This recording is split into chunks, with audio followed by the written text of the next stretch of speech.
Carrie. This is the third time I have tried to make this vlog. The first time it suddenly cut out, and I don't know how long I'd been talking for before I realised that it wasn't actually recording me. And the second time I was just talking a load of rubbish, so third time lucky. Woo! So the last vlog was about Italy and my nice little trip with my family. But since then, actually a couple of days before that was published on YouTube, we have been to see you. We came to see Chitty Chitty Bang Bang. I was proud twice over in Milton Keynes. One for seeing you and seeing you on stage. I think it's so lovely when you see someone that you know up on stage and having a complete and utter ball, and it was clear that you were having a complete and utter ball. But also I was very proud of Buzz, who just sat there throughout the whole thing and was completely mesmerised. It's his third live theatre experience, and he just loves it. He just sits there and doesn't move a muscle through the whole thing. He did have 2 mini meltdowns. One was in the interval when he was like, more chitty, and then again at the end, more chitty, which I think is adorable. I think if a child melts down at a theatre because they want to see more, then that's only a good thing.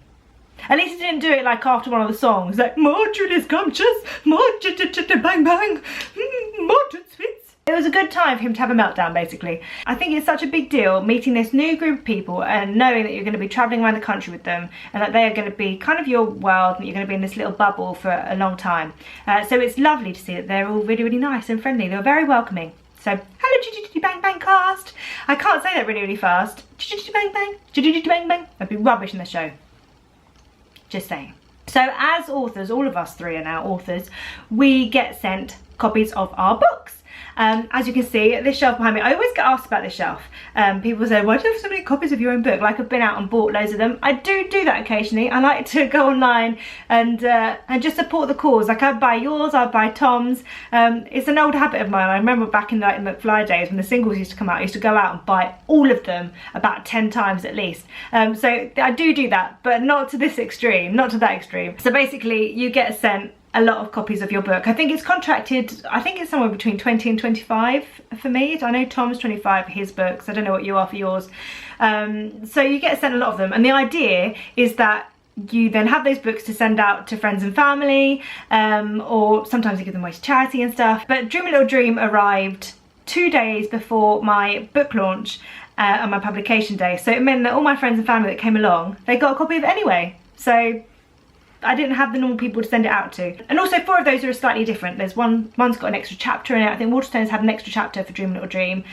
Someone else had a Q&A, and then I think it was part of the Asda Tickle Pink campaign for breast cancer. There are 4 copies there that are slightly different. That is my shelf full of books that I have written, some in different languages, which is really exciting. I can't read them. I've got no idea if they're actually saying what I wrote in the first place. But anyway, obviously I've had a new delivery this week. Ta-da! Always with love, it is here, it is here. I think this is the best thing about being an author, is having your book arrive, because I think it means that other than promo and you trying to get people to read the book, which is obviously really important because you write books for people to read them, you don't just write books for the sake of it. You know, you want people to, that's how I feel anyway, you want your work to be seen, otherwise there's kind of no point in doing it other than your own fulfillment, which should be enough. Anyway, but this means that your work is kind of done. It's great when you get it through. It's kind of like, I'm done, I achieved this. This is all me, and it is amazing that I have done that. But there's something about this book that has shocked me a little bit, which shouldn't shock me because I know that it is what I have achieved and what I have done. On the back you can see that there are pictures of each of the books that I've written to date. That's a lot of books. Like, so you've got 3 full books and 2 novellas. Well, 4 proper books because you've got to include this one, and 2 novellas, and that is a lot. I've got a big body of work now. I always said that once I'd written 3 books I'd consider myself an author, so now I'm on 4 and 2 novellas. That's like a proper author right there. Anyway, it's out soon, 2 weeks and you can get that, but for now I'm just going to be you know, looking at it on my bookshelf. I'm going to add it to my bookshelf. The sun has come out. Sun, you are ruining the continuity of this shot. Blast nature. There are 2 other book-related things going on. One is that you can win afternoon tea with me. Basically, if you pre-order with Waterstones, then you are in with a chance of winning afternoon tea with me in a swanky hotel in London. I don't know if it's been confirmed yet, but it's a place that if it is the place that I want to go to, then it's a place that I've always wanted to go to. So you can be going there with me and we can have a good old chatter and eat cake and it will be lovely. So if you want to do that, I'll put a link down below to where you can get it. So it's pre-ordering, always with love. Then you could win an afternoon tea with me in London. And the other exciting thing is that I've got a few book events coming up. It's kind of a book tour, but it's all down south. I'm really sorry, I'm really, really sorry. I am a mother and Buddy's only really young, so I can't kind of travel too far. Travel somewhere and do the signing and then come back, you know. I have the boobs, I have the milk, and I need to keep my son alive. It's a bit of a, you know, balls in the air situation this time around. But there are more dates than usual, I believe. So kicking off, I'm going to read these because there's no way that I can actually remember them.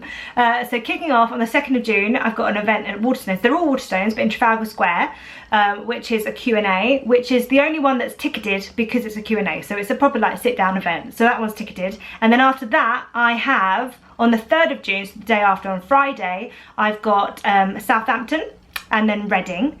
And then on the 4th, I've got Chelmsford, then Lakeside, Essex. And then on the 5th, I've got Milton Keynes. I'm going back to Milton Keynes, Carrie, back to where the magic happens. The only one of those that you need a ticket for is the one that's in London. But other than that, the others you can just kind of turn up for. So come along and I shall sign your books. Obviously, I'm there to be signing always with love. But if you come along and you've got a Billy and me, or you're the one that I want, or anything like that, that you want signed, I shall do that as well. Because, you know, my hand will be fine. It'll be absolutely fine.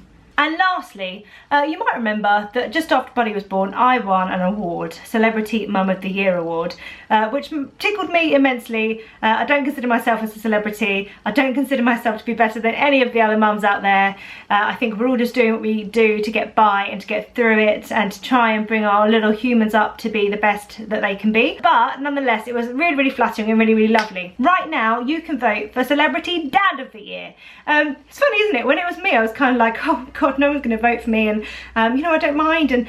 But Celebrity Dad of the Year, Tom is up for it. And Gary Barlow, that pesky Gary Barlow, is really, really, really trying to get people's votes. So, come on, let's vote for our Tom Fletcher. I know that I'm totally biased, and I know that Gary Barlow is obviously a great dad, but Tom is superb, and we're a real team when it comes to kids. So it makes sense to vote for him. He's really hands-on, and I know that I couldn't do it without him. So I shall be voting for him, and I'll put the link below to where you can vote for him too, because I think that he should be Celebrity Dad of the Year, and I think we should campaign for this and beat Gary Barlow. Tom's gonna be like, don't say that, don't say that. You're embarrassing me. Oh well, my channel, Tom. I get to do whatever I like. Okay, I can hear Buddy crying, so I better go. But I just want to say, I love you lots, and I'll just speak to you later. Bye!